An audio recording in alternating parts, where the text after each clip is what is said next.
Olá, pessoal! Tudo bem com vocês? Vamos continuar a falar da tempestividade dos recursos no processo do trabalho?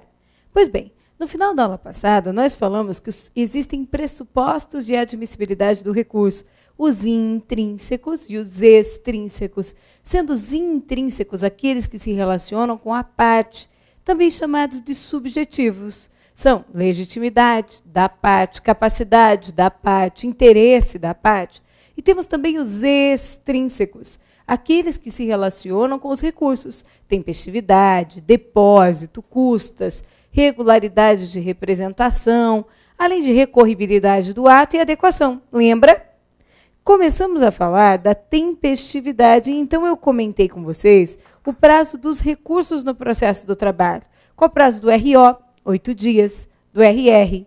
8 dias. Dos embargos ao TST? 8 dias. Embargos de declaração? 5 dias. Agravo de petição? 8. Agravo de instrumento? 8 dias. Agora, é a hora de nós comentarmos alguns outros detalhes. Por exemplo, o J310 da SDI 1 do Tribunal Superior do Trabalho. O que ela estabelece? Que litisconsortes com procuradores diferentes não tem prazo em dobro no processo do trabalho. Não tem prazo em dobro para recorrer, nem para contestar, nem para, de modo geral, falar nos autos. Litisconsortes com procuradores diferentes não tem prazo em dobro. Não se aplica o 191 do Código de Processo Civil.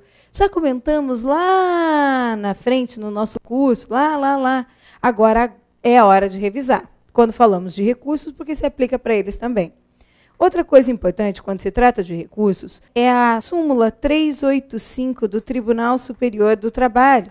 O que ela estabelece? Ela vai falar do feriado local e do feriado forense. Feriado forense, aquele dia útil sem expediente forense determinado pelo tribunal. O que acontece aqui? De acordo com essa súmula 385, no item 1 do TST, cabe à parte comprovar, quando da interposição do recurso, a existência de feriado local que venha a levar à prorrogação do prazo. Quando se tratar de feriado forense, aquele dia útil em que não haja expediente forense, cabe à autoridade, cabe ao tribunal certificar nos autos a existência desse feriado forense que venha a levar à prorrogação do prazo recursal. Entretanto, essa mesma súmula 385 do TST, no item 3, vem para deixar claro que na hipótese do item 2, na hipótese de feriado forense, é possível comprovar que ocorreu a prorrogação do prazo posteriormente por meio de agravo de instrumento, agravo regimental, embargos de declaração, ou seja, é possível comprovar posteriormente, mediante prova documental, a existência de feriado local ou então de feriado forense, ou seja, de que houve aquele dia útil em que não houve expediente forense que levou à prorrogação do prazo. Por que há essa discussão? Porque, olha, de uma sentença no processo do trabalho, imagine que o último dia do prazo para a interposição do RO era um dia útil sem expediente forense. Vamos de novo. Você sabe que de uma sentença no processo do trabalho, cabe recurso ordinário no prazo de 8 dias. No último dia do prazo, imagine que foi um dia útil sem expediente forense. Não foi possível protocolizar o recurso perante o juízo que proferiu a decisão. Você sabe que os recursos no processo do trabalho são assim, dirigidos primeiro ao juiz que proferiu a decisão. Este quer verificar a presença de quem? Pressupostos de admissibilidade. Então, quando o 8º dia do prazo era um dia útil sem expediente forense, e o prazo prorrogou-se, então, para o próximo dia útil subsequente, quando você interpôs o seu recurso ordinário, me acompanhe. Ele foi dirigido ao juiz que proferiu a decisão, ao juiz do trabalho. Ele foi dirigido a ele. Quando chegou lá, o juiz foi verificar os pressupostos de admissibilidade. Este juiz sabe que o 8º dia do prazo, lá então tão distante, foi um dia útil sem expediente forense. Então, imagine aqui, no Paraná, lá então tão distante no Paraná, o juiz sabe que o 8º dia do prazo era um dia útil sem expediente forense. De acordo com a súmula 385, no item 2, ele deve certificar nos autos. Certificar nos autos. Mas imagine que ele não o faça. Então, o juiz vai receber o nosso recurso, vai abrir vista para a outra parte apresentar contrarrazões ao RO e vai encaminhar os autos lá para o Tribunal Regional do Trabalho, que fica na capital. Encaminhou os autos para o Tribunal Regional do Trabalho da 9ª região, que fica aqui em Curitiba.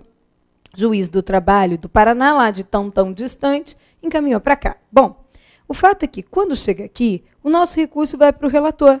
Você acha que o relator sabe que lá em tão distante, no 8º dia do prazo, foi um dia útil sem expediente forense, porque imagine, acabou a energia elétrica lá? Não sabe. Sabe que lá em tão distante foi um dia útil? Foi um dia útil, não, de feriado local? Não. Aí, então, o relator não conheceria o recurso. Se ele não receber o seu recurso, não conhecer o recurso, para submeter a decisão do relator à revisão pelo órgão colegiado, cabe o agravo regimental. O que a súmula diz é que você pode, mediante prova documental, demonstrar, por meio do agravo regimental, que houve a prorrogação do prazo, que o 8º dia do prazo, que o último dia do prazo era um dia útil sem expediente forense. Vai trazer esta certidão, que já deveria ter sido juntada no processo, ou então vai pegar aquela portaria lá do site do Tribunal Regional e vai juntar aqui. Está vendo? Vai comprovar. Vai comprovar que o seu recurso é tempestivo posteriormente. Então, analise comigo. De acordo com a súmula 385, a parte deve comprovar a existência de feriado local, quando da interposição do recurso. De acordo com o item 2 dessa súmula, o feriado forense, aquele dia útil sem expediente forense, deve ser certificado nos autos pelo juízo a quem couber receber o recurso, aquele juízo para onde foi dirigido o recurso inicialmente. Agora, o item 3 diz que, na hipótese de feriado forense, é possível comprovar posteriormente, por meio de agravo de instrumento, agravo regimental e embargos de declaração, a tempestividade do prazo. Aí, o que a doutrina sustenta? E a jurisprudência? Sustentam o seguinte: embora a súmula 385 diga que é somente na hipótese do item 2 que é possível comprovar posteriormente que, por meio de agravo de instrumento, agravo regimental, embargos de declaração, que o recurso é tempestivo, também na hipótese do item 1 isso é possível. Isso porque, se nós analisarmos os precedentes que levaram à modificação dessa súmula 385, o caso base apreciado pelo STF é justamente a hipótese de feriado local. Então, o que eu sei? O que nós vamos levar para a prova? Vamos levar para a prova que cabe à parte comprovar quando da interposição do recurso a existência de feriado local. Cabe à autoridade, cabe ao juízo a quem couber analisar a admissibilidade do recurso, certificar nos autos a existência de feriado forense. Entretanto, tanto na hipótese de feriado local como na hipótese de feriado forense, é possível, caso o recurso não seja recebido, comprovar a tempestividade posteriormente, mediante prova documental em agravo de instrumento, agravo regimental e embargos de declaração, como nós ainda vamos ver. Tranquilo até aqui? Vamos embora, gente. 3. O que é que nós precisamos saber ainda sobre os recursos? A súmula, gente, 434 do Tribunal Superior do Trabalho. A súmula 434 versa sobre o recurso extemporâneo. Esse é uma belezinha para cair na prova. Recurso extemporâneo é aquele que é interposto antes da publicação do acórdão. Como assim? Quando é proferida uma sentença, veja, a jurisdição na vara do trabalho se dá de forma singular. O que isso significa? Significa que o juiz titular ou o juiz substituto julgam os processos sozinhos. Julga. E aí ele profere a sentença. De acordo com a CLT, as partes são intimadas da sentença na própria audiência. O artigo 852 deixa isso muito claro. As partes são intimadas da sentença na própria audiência. Saem intimadas daqui. Outra coisa, não há formalidade para que eu possa tomar conhecimento da sentença. Quando não há formalidade para que você possa tomar conhecimento da sentença, de um ato processual, isso pode acontecer, inclusive, por meio de... eu posso, inclusive, me dar por ciente na própria secretaria. Está vendo? Então, da sentença, cabe recurso ordinário. Imagine que eu seja intimado da publicação da sentença que vai ocorrer dia tal, mas antes disso eu tomei conhecimento dela, eu posso a qualquer momento interpor o recurso ordinário. O meu prazo conta-se da ciência e não há formalidade para a ciência dessa sentença, ok? Agora, gente, o que acontece com o acórdão é diferente. Da sentença, cabe recurso ordinário. O recurso ordinário vai ser julgado pelo TRT. E no TRT, a jurisdição se dá pelo colegiado, o que significa que vai ser designada uma sessão de julgamento. Nessa sessão de julgamento estarão lá o juiz presidente, enfim, o desembargador, um outro aqui e um outro aqui. Vamos imaginar que este aqui seja o relator. Há um lugar para sustentação oral e um lugarzinho para que você possa assistir à sessão de julgamento. Afinal, em regra, os processos são públicos, salvo quando o contrário determinar o interesse social. Se esta for a primeira vez que você vai assistir à sessão de julgamento, certamente você vai sentar lá no fundo. E se estiver com os ouvidos bem abertos, vai sair da sessão de julgamento do seu RO conhecendo o resultado. Não é? Então, daqui, você já sabe o resultado. Este relator sairá incumbido de lavrar o acórdão na sequência. Ele vai lavrar o acórdão e esse acórdão vai ser publicado. Será lavrado e publicado. Quem é um advogado diligente? É aquele que tão logo saiu da sessão de julgamento, conhecendo o resultado do julgamento do RO, já interpôs o outro recurso, que é o recurso de revista. O advogado diligente é aquele que aguarda a publicação do acórdão e, depois da publicação do acórdão, interpõe o recurso de revista. É aquele que aguarda. É extemporâneo um recurso interposto antes de publicado o acórdão impugnado. Isso porque o Código de Processo Civil determina que, para que o acórdão exista no mundo jurídico, suas conclusões precisam ser publicadas em órgão oficial. Antes da publicação, não existe. E ainda determina que o prazo dos recursos conta-se dessa publicação do acórdão. Então, antes da publicação do acórdão, não há decisão. Então, assim, o que é que você precisa saber? Você precisa saber que é extemporâneo o recurso interposto antes da publicação do acórdão, mas não é extemporâneo o recurso interposto antes da publicação da sentença, porque não há a mesma formalidade para a sentença que há para o acórdão. Não há para a sentença, como há para o acórdão, a exigência de publicação de suas conclusões no órgão oficial para que exista no mundo jurídico. Por isso, para o acórdão, para que ele exista, ele tem que ser publicado. E uma vez publicado, é a partir daí que nós contamos o prazo para a interposição do recurso de revista.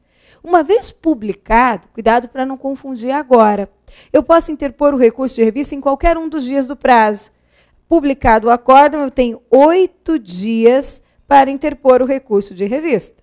Aí eu posso interpor no primeiro, no segundo, no terceiro.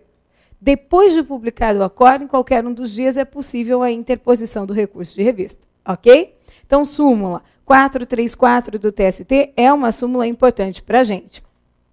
No momento em que se fala bastante de processo judicial eletrônico, dificilmente cairá na prova o recurso interposto via fax. Mas, se cair, você tem que estar preparado.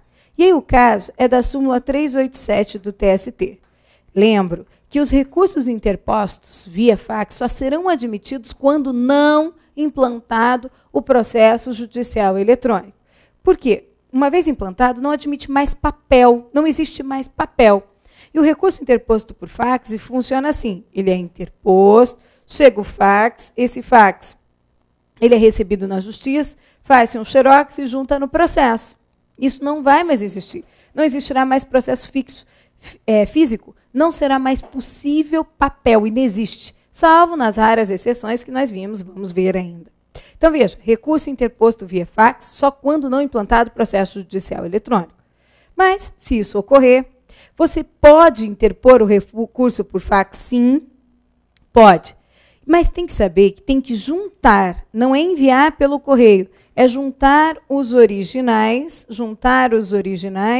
no prazo de 5 dias. Você vai juntar os originais no prazo de 5 dias.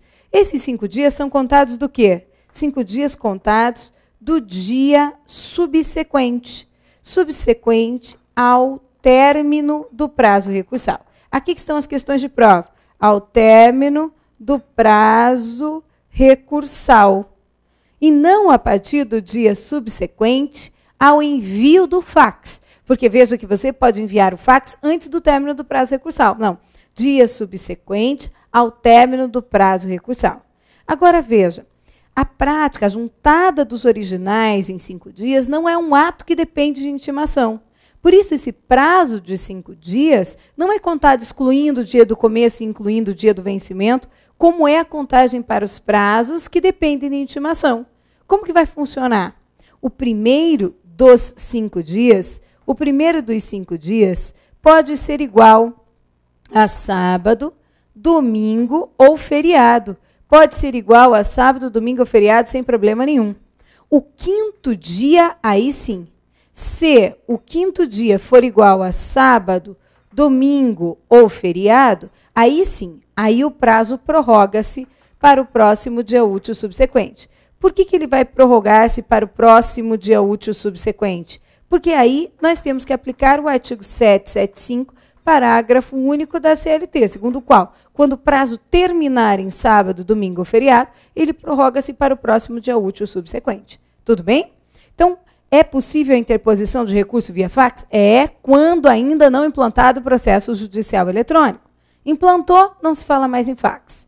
Bom, eu devo juntar os originais no prazo de 5 dias, contados do dia subsequente ao término do prazo recursal, sendo que o primeiro dos 5 dias pode ser sábado, domingo ou feriado. E se o último dia recair em sábado, domingo ou feriado, prorroga-se para o próximo dia útil subsequente. Tranquilo até aqui? Excelente, gente. Então, tempestividade foi. Agora vamos começar a tratar do depósito recursal. Depósito recursal. O primeiro ponto com relação ao depósito é que tem natureza de garantia do juízo. Aqui há uma grande tendência de você deixar a alma sair de dentro do corpo. Quando se fala em natureza, como se classifica o que é aquilo, dentro, né, do nosso estudo, há uma tendência a deixar a alma sair, puxa ela de volta. Isso é tão importante, isso define questões de prova. A natureza jurídica do depósito recursal é de garantia do juízo. É de garantia do juízo. E daqui se extraem conclusões importantes. Por isso, só quem faz o depósito recursal é o reclamado. E mais do que isso, empregador ou tomador dos serviços. É o reclamado, empregador ou tomador dos serviços. Veja, gente, raciocine comigo, venha de olho no quadro agora. Imagine que a sentença foi de total improcedência. O reclamante não levou nada para casa. Quem é a única pessoa que tem interesse em recorrer? O reclamante. Rzinho, reclamante. Faz sentido o reclamante fazer um depósito para recorrer? Depositar dinheiro, que ficará garantindo o juízo para caso ele, reclamante, ser o vencedor, levantar o seu próprio dinheiro? Não faz sentido. Por isso é que ele não faz depósito. Só quem faz depósito é o reclamado. E ainda, somente quando esse reclamado for o empregador ou o tomador dos serviços. Ok? Mesmo o empregado nunca vai fazer, nem que seja o reclamado, nunca fará depósito recursal. O empregado pensa assim, pobre, pedra, pobre, nunca, tá? Bom, tem natureza de garantia do juiz. Nós vamos estudar a primeira leva de recursos que exigem depósito recursal. Quais são os recursos que exigem depósito recursal, então, por parte do empregador ou tomador dos serviços? São eles, RO, RR, recurso de revista, embargos ao TST, recurso extraordinário e RO em ação rescisória. Quais são os recursos que exigem depósito? RO, RR, embargos ao TST, recurso extraordinário e RO em ação rescisória. Vamos lá, gente. Todo mundo, quando você cansar de repetir isso, porque o melhor lugar para você estudar isso aqui é aqui mesmo. Quem trata da matéria é o artigo 899, parágrafo 1º e seguintes da CLT. Mas trata mal da matéria, mal dá para compreender aqui. que você vai ter que colocar essa matéria na cabeça. Então, quais são os recursos que exigem depósito? RO, RR, embargos ao TST, recurso extraordinário e RO em ação rescisória. Vamos lá, gente. Todo mundo, diz aí quais são os recursos que exigem depósito no processo do trabalho. RO, RR, embargos ao TST, recurso extraordinário e RO em ação rescisória. Muri está no clima aqui. Ok. E você vai depositar quanto? Quanto será depositado para a interposição desse recurso? Tranquilo, para eu colocar isso aqui na sua cabeça, tranquilo. Depositará o valor da condenação ainda não depositado. Segura. Até o limite do teto estabelecido pelo TST. Vamos anotar. Muita calma nessa hora. Depositará o valor da condenação ainda não depositado. Depositador, parou, dá um tempo, apura o valor da condenação ainda não depositado até o limite do teto estabelecido pelo TST. Estabelecido pelo TST. E, pessoal, qual é o valor do teto? O teto estabelecido pelo TST para o recurso ordinário é de R$ 7.058,11. E para os demais recursos? RR, embargos ao TST, recurso extraordinário e RO em ação rescisória, o teto é de R$ 14.116,21. 14.116,21. Essa é a ideia, gente. Então, você vai depositar o valor da condenação ainda não depositado. Quando tiver com ele nas mãos, vai comparar com o teto estabelecido pelo TST para cada recurso. O teto estabelecido pelo TST para o recurso ordinário é de R$ 7.058,11. Para os demais recursos, é de R$ 14.116,21. É isso. Como que vai acontecer aqui, ó? Como que nós vamos fazer, por exemplo? Ó, você tem uma sentença. Da sentença, quando o juiz profere uma sentença, ele tem que arbitrar um valor provisoriamente à condenação. Lembra disso? Ele vai dar um chutão, ele vai dizer, o valor da condenação é de, vamos imaginar, R$ 30.000. Quando ele faz isso, da sentença cabe RO. Recurso ordinário do reclamante exige o depósito recursal? Não. Como assim não? Não, ó, do reclamante.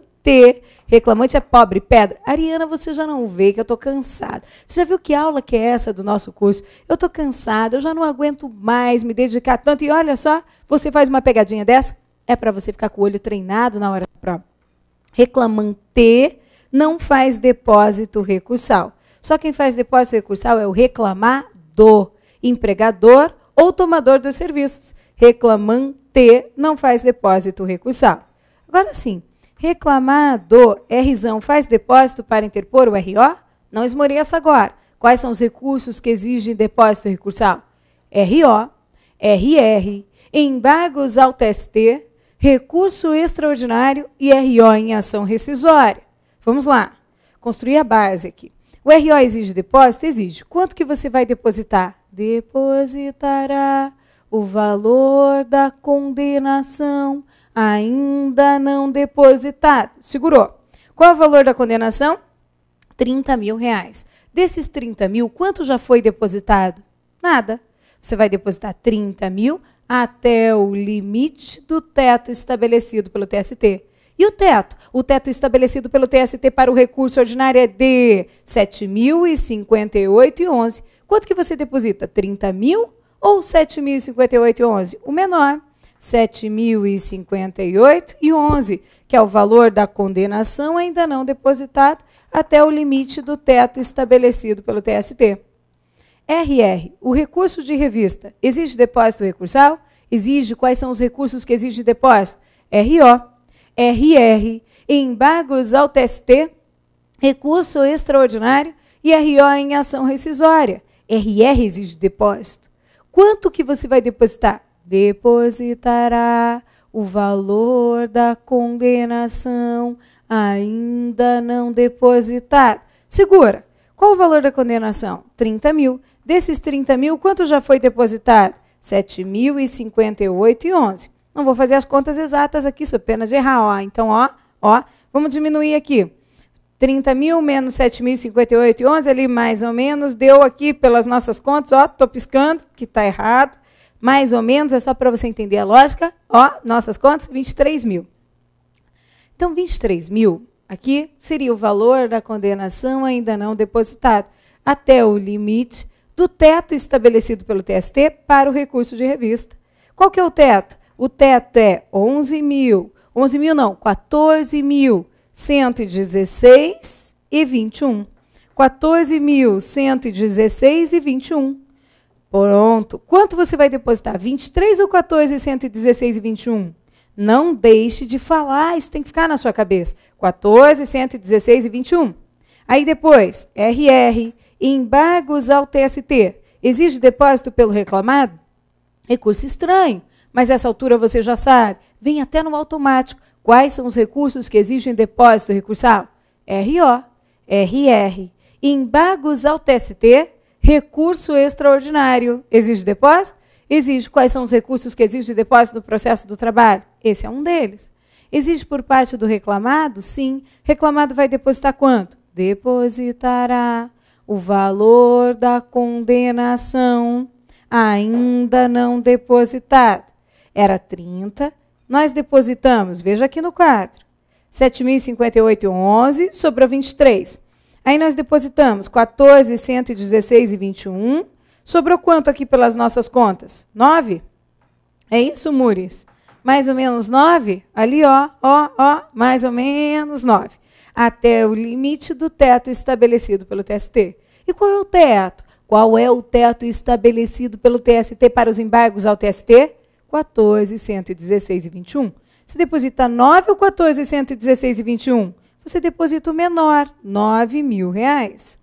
Aí só faltou o recurso extraordinário pelo reclamado. Recurso extraordinário nem é recurso trabalhista? Exige depósito? Quais são os recursos que exigem depósito no processo de trabalho? RO, RR, embargos ao TST, recurso extraordinário. Exige depósito? Exige. Nós vamos depositar quanto? Depositará o valor da condenação ainda não depositado. Qual é o valor? 30 mil era o primeiro. Nós depositamos 7.058,11 para interpor o RO. Por aquelas nossas contas, sobrou 23. Aí aqui, de olho aqui, nós depositamos 11.116,21, sobrou 9 pelas nossas contas, Aí depois nós depositamos mais 9, sobrou 0. Qual o valor da condenação ainda não depositado? 0. Até o limite do teto estabelecido pelo TST. E o teto? O teto estabelecido pelo TST para o recurso extraordinário é de 14.116,21. Você deposita 0 ou 14.116,21? Você deposita 0. Quando todo o valor da condenação já está depositado, nada mais poderá ser exigido. 0, portanto. Está vendo aqui? Ótimo, gente. Aí, certa vez, eu estava dando aula numa turma presencial, quando, de repente, no meio daqueles 200 alunos, um aluno levantou a mão e disse: Ariana, eu acho que está errado. Nessa hora, eu olhei no quadro branco, na época, olhei aqui e falei, não tem nada errado. Mas já que ele levantou a mão ali na frente de tanta gente, eu perguntei para ele, por que você acha que está errado? Essa história vale a pena acompanhar. Daqui você vai extrair uma lição sobre como se faz esse cálculo que nunca